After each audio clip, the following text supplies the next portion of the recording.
चलो बच्चों अगला क्वेश्चन देखते हैं। The distance of the line this from the point this along the line.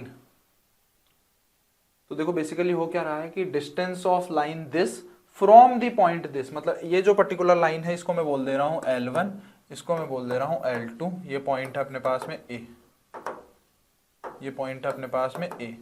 तो A की L1 से line, the distance of line this from point A 1,4,0 A point की L1 लाइन से डिस्टेंस निकालनी है।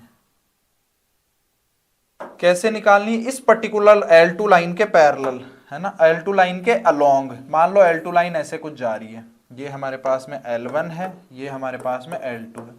L2 लाइन के along मतलब इसके पैरेलली डिस्टेंस निकालनी है। तो पैरेलली कौन सी डिस्टेंस हो जाएगी भाई अपने पास में? ये वाली डिस्टेंस हो जाएगी, ये वाली डिस्टेंस हो जाएगी। मतलब अगर मैं ये वाला पॉइंट B पॉइंट निकाल लूं तो A और B के बीच की डिस्टेंस ही हमारी क्या हो जाएगी? आंसर हो जाएगा। अब B जो पॉइंट है वो डेफिनेटली, अच्छा हम क्या करने वाले हैं भाई, तो L2 के पैरेलल है, तो एक काम करता हूं मैं AB लाइन की इक्वेशन ही लिख देता हूं। तो AB लाइन होगी क्या बेसिकली कि इस पॉइंट से पास करने वाली, और ये इस L2 लाइन के पैरेलल लाइन है, ये है ना।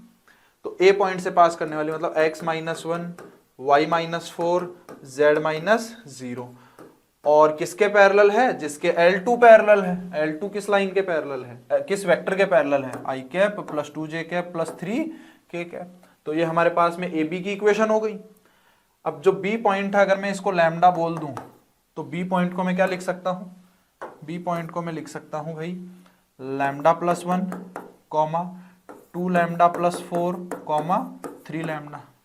अब ये जो B पॉइंट है, यही B पॉइंट अगर किस लाइन पे, L1 लाइन पे लाई कर रहा है, तो इसको इज इक्वल टू म्यू करके मैं इस पॉइंट को क्या लिख सकता हूं?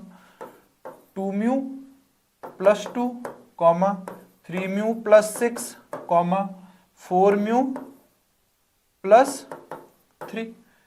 यहां से ये B ही पॉइंट के कोऑर्डिनेट है, तो डेफिनेटली ही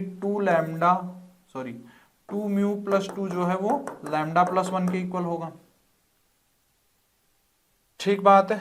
और ऐसे ही अगर मैं बात करूं कि अच्छा ये वाले दोनों तो इक्वल ही हैं, अगर मैं इसको 3 यहाँ पे इसको 2 से डिवाइड करवा दूं तो ये इसके इक्वल आ जाएगा। यहाँ पे इसको 3 से डिवाइड करवा दूं, इसको 2 से डिवाइड करवा दूं तो ये भी इक्वल आ जाएंगे, है ना। तो ये इसको इक्वल करते हैं, है ना।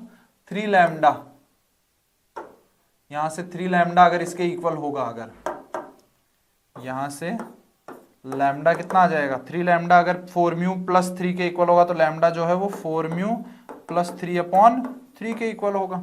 तो लैम्डा की वैल्यू पुट कर देते हैं, तो 2 mu plus 2 is equal to 4 mu plus 3/3 plus 1। तो यहाँ से कितना आ जाएगा? 2 mu plus 2 into 3 is equal to 4 mu plus 6। तो यहाँ से कितना आ जाएगा? 6 म्यू, इधर से 2 म्यू, तो twice of mu is equal to ये कितना आ जाएगा? 6, और इधर से कितना आ जाएगा? 6 मतलब 0।